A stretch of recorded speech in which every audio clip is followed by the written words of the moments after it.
Assalamualaikum warahmatullahi wabarakatuh. Salam Pramuka. Oke, pada kesempatan kali ini izinkan kakak untuk menyampaikan berbagi ilmu mengenai, bukan hanya kakak saja, nanti ada teman-teman kakak juga, mengenai tentang pengetahuan kepramukaan. Kalau ingin mengetahui pengetahuan kepramukaan, sebaiknya kita mundur dulu sedikit untuk mengetahui bagaimana sejarahnya di masa lalu. Kenapa sih ada organisasi ini? Nah, maka dari itu kakak akan mulai dari sejarah dunia. Ya, semua ini berawal dari Bapak Pandu Kepramukaan Dunia, yaitu Sir Robert Stephenson Smith Baden-Powell. Pada tahun 1908, dia mencatatkan atau menuliskan pengalamannya dalam sebuah buku yang berjudul Scouting for Boys. Nah, beliau menulis buku ini dalam rangka sebagai buku panduan perkemahan yang akan dirintisnya nanti. Nah, ternyata buku ini tidak hanya laris di negara dia tinggal atau di Inggris, tapi ternyata laris juga di negara-negara lain yang memunculkan organisasi-organisasi kepramukaan yang baru di negara lain. Yang pada saat itu organisasi kepramukaan hanya diperuntukkan bagi kaum laki-laki saja. Nah, maju pada tahun 1912, Agnes Baden-Powell yang merupakan adik kandung perempuan dari Baden-Powell ini mendirikan juga sebuah organisasi kepramukaan yang diperuntukkan untuk kaum wanita yang diberi nama Girl Guides. Nah, selanjutnya pada tahun 1916 didirikanlah sebuah organisasi kepramukaan untuk kelompok siaga yang diberi nama CUB atau CUB. Gak tahu kakak dibacanya apa, tapi itu artinya anak serigala. Nah, selanjutnya pada tahun 1918 dibentuklah sebuah kelompok yang diberi nama Rover Scout yang diperuntukkan bagi remaja usia 17 tahun. Nah, mungkin lebih lanjutnya akan dijelaskan lagi oleh rekan saya.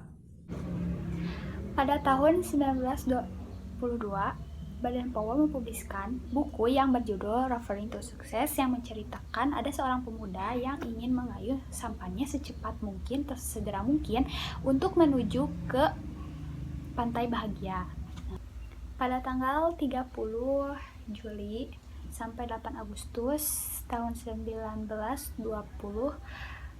diadakannya Jambore Dunia pertama kalinya di Olympic Hall London. Nah, di sini diikuti oleh 800 peserta dan dari 34 negara. Nah, di sini di acara Jambore ini juga Baden-Powell dinobatkan sebagai Bapak Pandu Sedunia. Pada tahun 1920 juga dibentuk juga Dewan Internasional Organisasi Pramuka yang beranggotakan 9 orang. Kantor kesekretariatnya itu pertama kali berada di London, namun berpindah-pindah. Nah, yang kedua berada di Kanada, dan yang terakhir sampai sekarang ada di Swiss. Di sini saya akan menjelaskan tentang sejarah pramuka di Indonesia. Sejarah pramuka di Indonesia ini dimulai sejak pasang surutnya ada aktivitas berorganisasi pada masa penjajahan.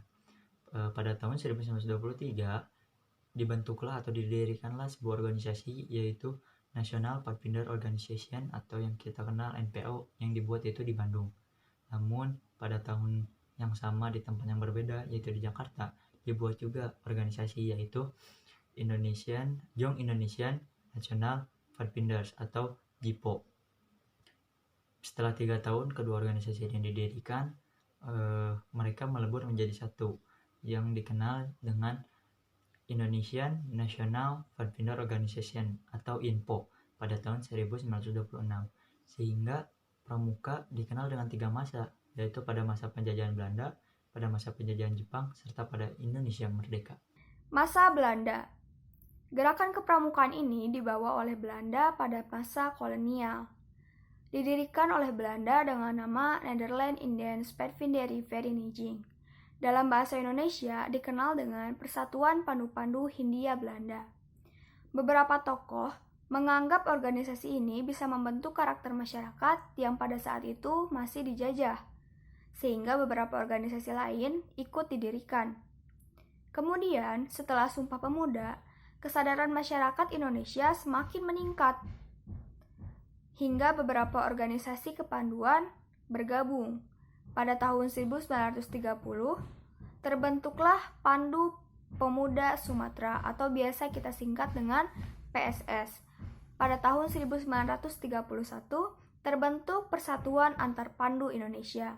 Kemudian, pada tahun 1936, berubah nama menjadi Badan Pusat Persaudaraan Kepanduan Indonesia atau biasa kita singkat dengan BPPKI. Nah, BPPKI ini melakukan kegiatan Perkindo atau Perkemahan Kepanduan Indonesia OMOM. Nah, dari kegiatan Perkindo ini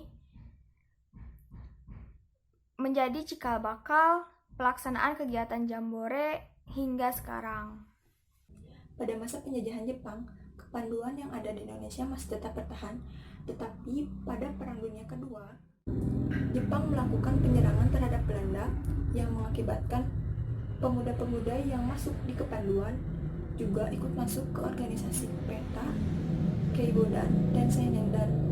Tujuan dari Jepang melakukan hal tersebut untuk membantu tentara Jepang melawan penjajah-penjajah lainnya. Bahkan Jepang juga melarang didirikannya organisasi rakyat Indonesia dan menganggap bahwa kepanduan merupakan organisasi berbahaya karena bisa meningkatkan dan mempersatukan semangat rakyat Indonesia. Meski demikian, hal tersebut tidak menyurutkan semangat bangsa Indonesia dalam menjalankan Perkindo II untuk mengusir Jepang. Ya, bismillahirrahmanirrahim. Assalamualaikum warahmatullahi wabarakatuh. Ya, di sini saya akan menjelaskan atau menceritakan lahirnya organisasi pramuka di Indonesia. Nah, yang pertama dimulai dari tidak lama setelah Indonesia merdeka pada tanggal 28 Desember 1945 didirikanlah sebuah organisasi kepanduan di kota Solo. Nah, organisasi ini ditetapkan sebagai wadah untuk anggota kepanduan agar bisa bernaung. Lalu, pada tahun 1961 terdapat 100 organisasi kepanduan di Indonesia. Nah, dari 100 organisasi ini yang terbagi menjadi 3 bagian atau 3 federasi. Yang pertama ada Persatuan Kepanduan Putri Indonesia, yang kedua ada Ikatan Pandu Indonesia, dan yang ketiga ada Persatuan Putra Putri Indonesia. Nah, lalu pada tanggal 14 Agustus 1961 didirikanlah organisasi pramuka dan diumumkan pada seluruh masyarakat Indonesia secara resmi. Nah, dimulai saat inilah pada tanggal 14 Agustus menjadi Hari Pramuka. Nah, dengan lahirnya organisasi pramuka di Indonesia ini diharapkan agar dapat membentuk karakter seluruh penerus bangsa karena organisasi ini sangat penting untuk bagi pelajar ataupun kalangan lainnya. Sekian, wassalamualaikum warahmatullahi wabarakatuh.